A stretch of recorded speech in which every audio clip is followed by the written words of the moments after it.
This presentation is on functional movement screen integration. Let's start with a question. Do you assess your athlete's risk of injury? Do you have a system to check whether all components of movement are present before training? We recommend that you do. As an expert coach, how much can you improve your athlete's performance in a 6 to 8 week period? Maybe 10%, 20%?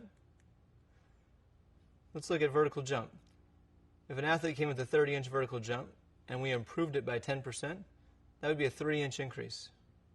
A 20% improvement would be a 6-inch increase. That's a tremendous gain. I think we'd all be pretty happy with that result, especially in 6 to 8 weeks. How about 40-yard dash time? If we improved the 40-yard dash from a 5 flat to a 4.5, that's a 10% improvement. We all know those gains are tough to come by and difficult to achieve. But if we flip the coin and look on the other side, how much can an athlete's performance decrease if he sustains an injury? Maybe 10% if they tweak a hamstring, 50% if they sprain an ankle and they're hobbling around, maybe 100% if they blow out an ACL and they're out for the season. So an athlete's potential can drop incredibly fast with an injury versus our performance enhancements at best might be 10 or 20%. It's important that we screen this out. We are now able to quantify injury risk. And we can quantify movement efficiency, which can help improve performance. This is critically important with our clients because the difference between winning and losing is sometimes the difference between safe or being out at home plate. The difference between a save or a goal. Or the difference between a home run or an out. Here's our learning objectives for the presentation. Understand the importance of injury potential and fundamental movement. Understand principles of the functional movement screen. And understand very basic principles of the FMS solutions. Know where to inject the FMS corrective solutions into your program design. And then finally, improve the ability to implement the FMS corrective solutions into your training system.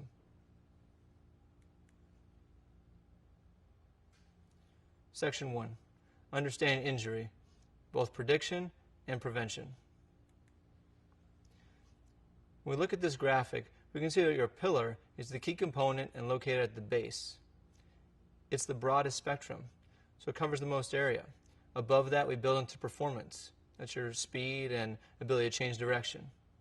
And then skill is your actual skill and implementation of your event or your sport.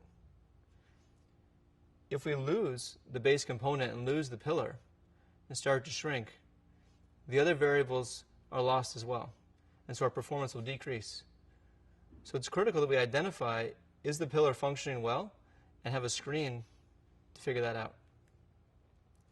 Let's take a look at some common injuries that we see. We have two categories, acute and chronic. And when we look at these acute injuries, we want to differentiate between contact injuries and non-contact injuries. Now, a contact injury is very difficult for us to predict because it's going to be a collision or another player hits another player. So it's going to be difficult for us to predict that. But a non-contact injury would be something where an athlete might be running and then suddenly decelerate and then tear an ACL, or step awkwardly and roll an ankle. Those are non-contact injuries but still acute. They usually have a specific mechanism.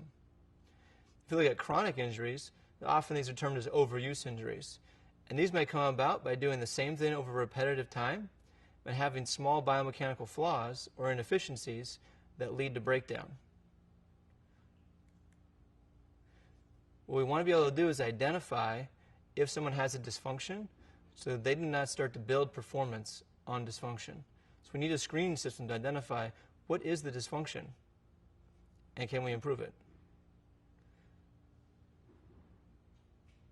If we compare the body to a Formula 1 race car, a race car is a highly tuned machine to do one specific task.